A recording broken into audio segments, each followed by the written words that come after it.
Have you ever heard of the Nephilim? What if I told you that the Bible not only mentions giants, but presents them as a real and dangerous part of human history? And more, that maybe, just maybe, they still have a role today. For centuries, scholars, theologians, and archaeologists have tried to understand the meaning of these mysterious beings. Were they just legends, or remnants of a forgotten truth hidden beneath the dust of time and traditional theology? In this video, we will trace the entire journey of giants in the Bible. We will explore ancient texts, epic battles, unsolved mysteries, and disturbing theories. Get ready to discover how these beings influenced sacred history and what it might mean for our present and our future. Stay until the end, because what you will hear might forever change how you see the scriptures. At the heart of one of the Bible's most enigmatic texts, we find a direct reference to giants. Genesis 6:4 states, "There were giants on the earth in those days, and also afterward, when the sons of God came in unto the daughters of men, and they bore children to them. These were the mighty men of old, men of renown." The word used here for giants is Nephilim, which can be translated as fallen ones, or those who were cast down. But who were these sons of God? One of the oldest and most controversial interpretations is that they were fallen angels, spiritual beings who broke the limits set by God and had relations with human women, producing a hybrid, powerful, and corrupted lineage. These beings were not just large in stature. They represented something deeper, the mix between the heavenly and the earthly, between the spiritual and the carnal. And according to the text, their existence marked the world with violence, pride, and wickedness. The mere presence of the Nephilim suggests that something very serious was out of order in creation. They were not just physical aberrations, but a sign of the collapse of the boundary between heaven and earth. The presence of the Nephilim marked a turning point in human history. According to Genesis 6:5, the Lord saw how great the wickedness of the human race had become on the earth, and that every inclination of the thoughts of the human heart was only evil all the time. It wasn't just humanity that had gone astray. The very fabric of creation was unraveling. The union between the sons of God and the daughters of men produced a lineage that magnified corruption. These giants, born of rebellion, were not merely symptoms of a broken world. They were part of the cause. God's response was the flood, a divine reset meant to purge the earth of its defilement. Genesis 7:23 says, "Every living thing on the face of the earth was wiped out. Only Noah was left, and those with him in the ark." And yet, there's a curious detail in Genesis 6:4, and also afterward. This phrase has puzzled scholars for centuries. If the flood was meant to destroy all life, how is it that giants reappear later in the biblical narrative? This simple phrase opens the door to one of the Bible's deepest mysteries. Despite the flood's devastating judgment, the giants did not disappear from the biblical narrative. In Numbers 13:33, the Israelite spies report, "We saw the Nephilim there, the descendants of Anak come from the Nephilim. We seemed like grasshoppers in our own eyes, and we looked the same to them." This moment is crucial. It confirms that the giants, or at least their lineage, continued to exist after the flood. But how? One theory suggests that the lineage of the Nephilim may have survived through Noah's son, Ham. While scripture doesn't explicitly confirm this, several of Ham's descendants, such as the Canaanites, are later associated with territories inhabited by giants. Deuteronomy chapters 2 and 3 describe tribes like the Emim, the Rephaim, and the Anakim, tall, fearsome people who dwelled in the land promised to Israel. These weren't isolated individuals. They were organized groups occupying strategic and fortified regions. The reappearance of giants after the flood suggests something deeper than mere survival. It raises the possibility of a spiritual force at work, a persistent corruption that re-emerges to oppose God's plan through physical and symbolic resistance. As the people of Israel approached the Promised Land, They encountered more than just hostile nations. They faced entire tribes of giants. These groups were not myths or symbolic references. They were described in detail, named and located across specific regions. Deuteronomy 2 speaks of the Emim and the Zamzumim, great and tall people like the Anakim. The Rephaim are mentioned repeatedly, often as remnants of an ancient and powerful race. These tribes occupied areas such as Bashan, Canaan, and the hill country of Judah and Israel, territories of high strategic value. In Joshua 11:21-22, we read how Joshua cut off the Anakim from the hill country and destroyed their cities. This was not a casual military campaign. It was a deliberate act of purging, removing a presence that stood in direct opposition to God's covenant with his people. The battles against these tribes were physical, but they also carried a spiritual dimension. The giants represented not just enemies of Israel, but obstacles to the fulfillment of God's promises. In fighting them, Israel was not only defending land, they were reclaiming spiritual authority. Among all the giants mentioned in Scripture, few are as striking as Og, the king of Bashan. Deuteronomy 3:11 gives us a fascinating detail. Og, king of Bashan, was the last of the remnant of the Rephaim. His bed was made of iron and was more than 13 feet long and 6 feet wide. This was not just a literary exaggeration. The dimensions are recorded to highlight that Og was no ordinary man. He ruled over a fertile and fortified region, one that stood as a barrier between Israel and the full possession of their inheritance. Og's presence symbolized more than military might. He embodied a lineage that opposed the will of God, a final stronghold of resistance from the ancient giants. His defeat, recorded in Joshua 12, marked the end of an era and the triumph of divine authority over corrupted power. Og was the last known survivor of a race that had defied divine boundaries. His fall demonstrated that no matter how deeply rooted or intimidating evil may appear, it cannot withstand the purposes of God. Among all biblical encounters with giants, none is as iconic as the battle between David and Goliath. In 1 Samuel 17:4, Goliath is introduced as a champion from Gath, whose height was 6 cubits and a span, over 9 feet tall. A warrior clad in heavy armor, he struck fear into the entire army of Israel. But it wasn't just Goliath.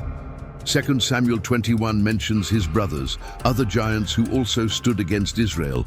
One is described as having 6 fingers on each hand and 6 toes on each foot, highlighting the unusual and fearsome nature of their lineage.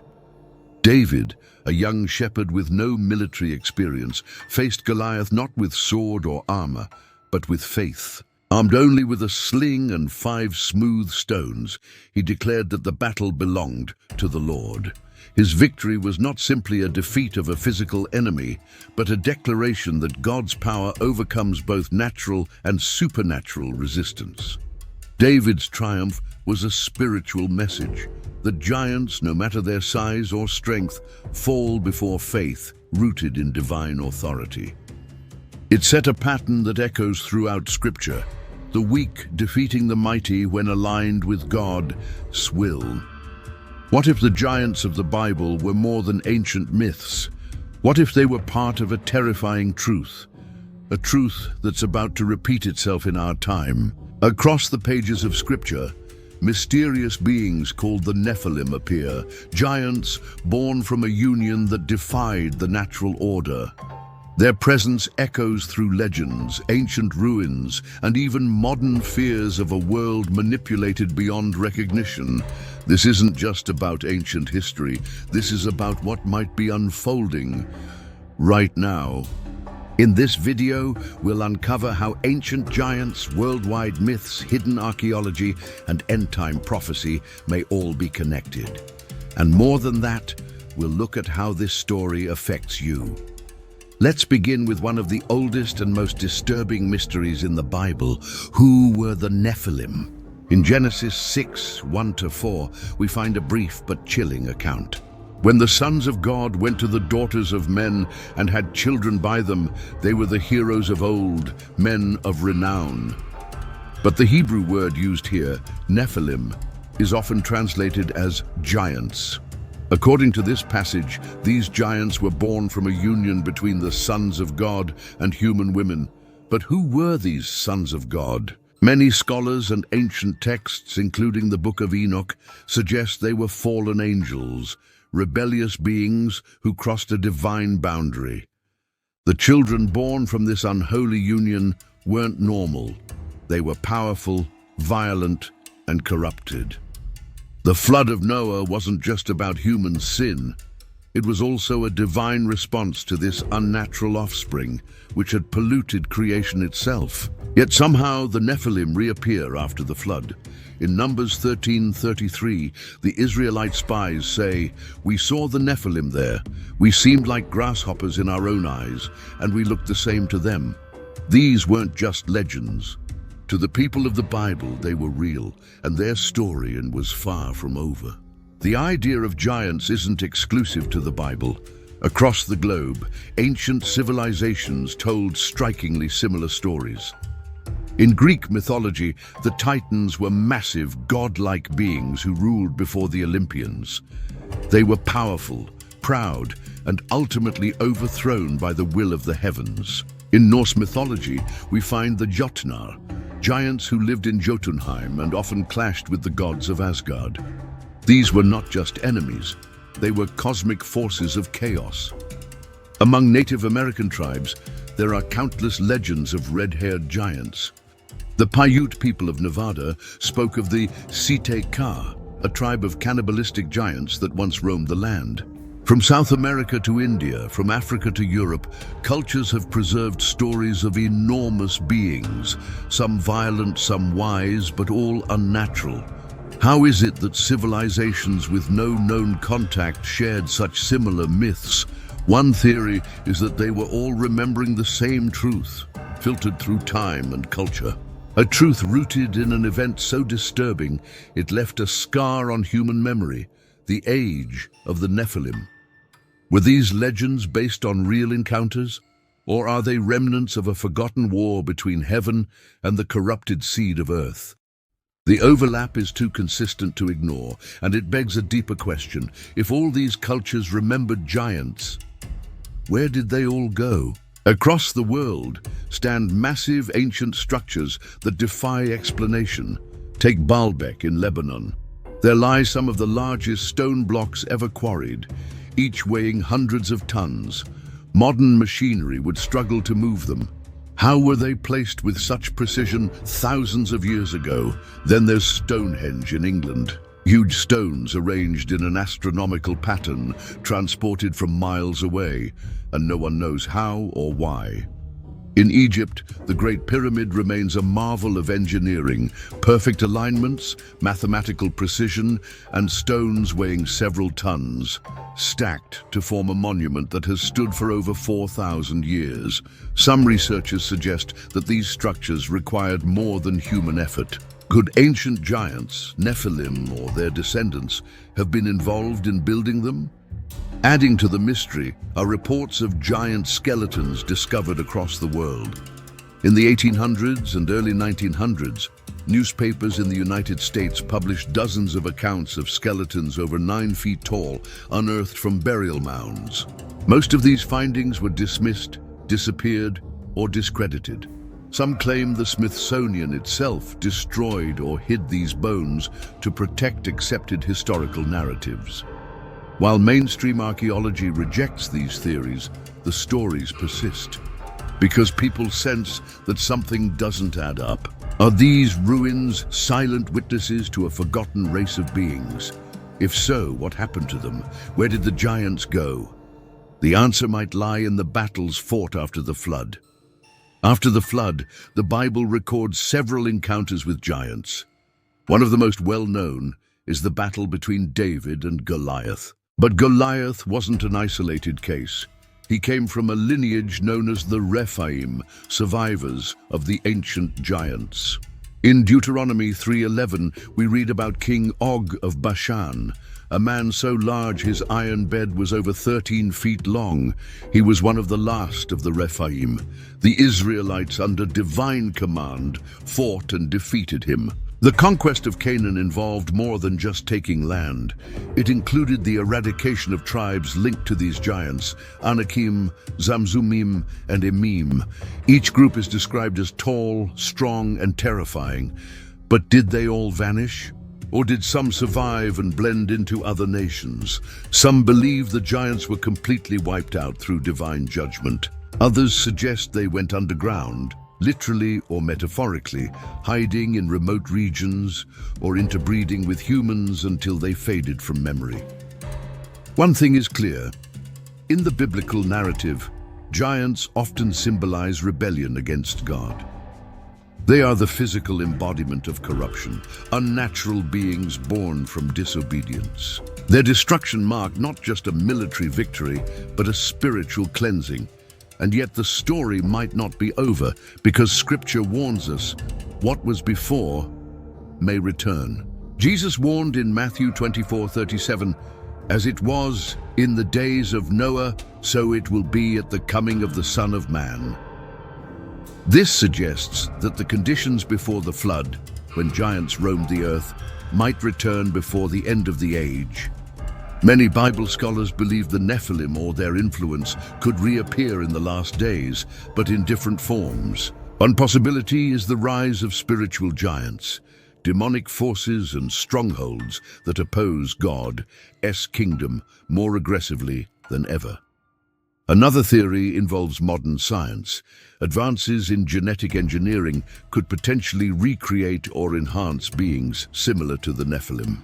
Some warn of secret experiments blending human DNA with unknown sources, reviving the ancient corruption. There are also reports and rumors of sightings of unusually large beings in remote areas, fueling speculation that the giants never truly vanished. Whether physical or spiritual, these giants symbolize resistance to God's plan. Their return would mark a time of great deception and spiritual warfare. The Bible urges believers to be vigilant, discerning, and rooted in faith, because the enemy's tactics will become more dangerous and subtle. The giants of old may come back, not just as myth, but as a real threat, challenging the final victory of God. Today, we explored a fascinating and mysterious story, one that crosses history, myth, archaeology, and prophecy. We began with the Nephilim, those giants born from a forbidden union in the Bible. Then we saw how similar giant legends appear worldwide in Greek Titans, Norse Jotnar, and Native American lore. We examined ancient megaliths that might hint at a forgotten race of giants, and how biblical history shows their gradual disappearance through Israel's conquest. But the story doesn't end there. The Bible warns that these giants, or their influence, may return in the last days as spiritual or even physical forces opposing God's kingdom.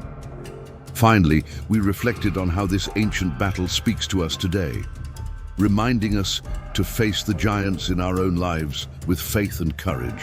If this video challenged you or gave you new insights, I encourage you to study these topics further and deepen your faith. What giants are you facing right now? Share your thoughts in the comments below.